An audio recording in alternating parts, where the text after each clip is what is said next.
I just woke up, but I gotta deal winter, so I'm gonna go ahead and put it out there. This one is different. It didn't really come as a question for advice, it came as like a story time. So let's get into it. Okay, so the writer wrote, "Hey Winter, how are you doing? This is a little FIB I did on my ex. We're going to call this the wow, oh my God, no, okay? I was living in Mississippi at the time. Me and my best friend went to this club called the Big M. And this young man at the time I didn't know was a young woman approached me. So things progressed. I moved in with my sister, and so did this young lady. Moved in with me, my sister, my nephew, and things progressed, and we all started to carry on as a family. I didn't know about this young lady having another young lady, but she had a whole entire other family outside going on. Her outside spouse began calling my sister's home looking for Miss Thing. But when it was time for me to move back to my hometown, Miss Thing moved with us again. And after that, Miss Thing was taking money I was giving her, sending it back home to the other young lady. Yikes. I began doing an FBI investigation. I needed to find out what was really going on with Miss Thing. I think God had me look into her social security number and birthday and home address and things like that, and I found it. And then I began to find everything I was looking for. There it was in my face. She was born a woman, not a man.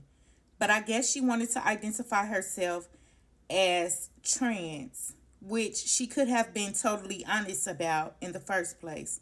And I asked Miss Thing to move out. Once I got back home, this thing took me for my bank card, my credit cards, and things like that. I was like, what the heck? Please do not do this to me. Is what I was thinking in my head. But in the end, I just let it go. What do you think? I'm not gonna lie, y'all. That story was a little bit hard for me to follow. I got it the day before yesterday, and I read it and I read it and I sat on it and I sat on it.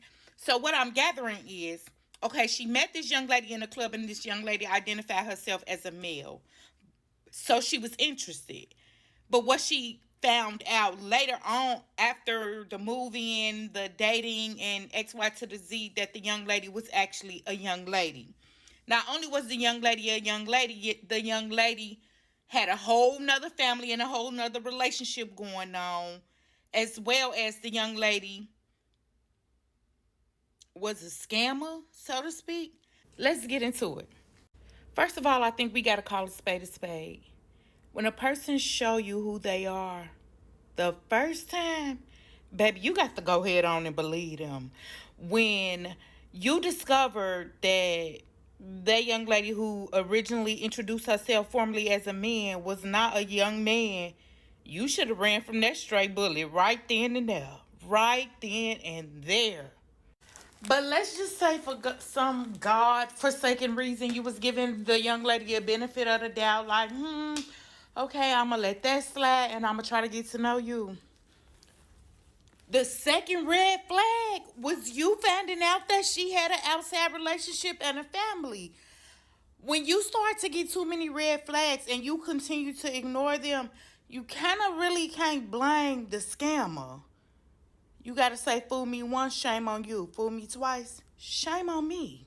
And now, I'm not really sure why it took for you to get in FBI mode, because essentially that's what you did to get down to the bottom of the sexuality, who this person really was, and what this person really had going on in their life.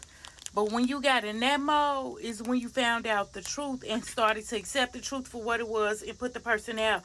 But baby, that person would have been gone from about my place long time ago. But that's neither here nor there. Let's go ahead and get to the scam. I think the truth of the matter is this. The scam was a scam from the very beginning.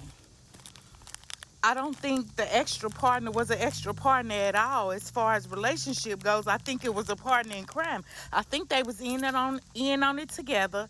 I think the relocation was all a part of the scam. I think the girlfriend was a part of the young lady scamming you, and they was in on this together. You was hoodwinked, bamboozled, so to speak. What I was very sad to hear about was the amount of financial loss you took, because ultimately you could have avoided this. And baby, the way I would have been ready to get out in the field and tussle about my coinage would have been ridiculous. But I am happy you decided to, take a different route and a different approach and just, I guess, charge it to the game, because ultimately it was a lesson learned for you. Good luck.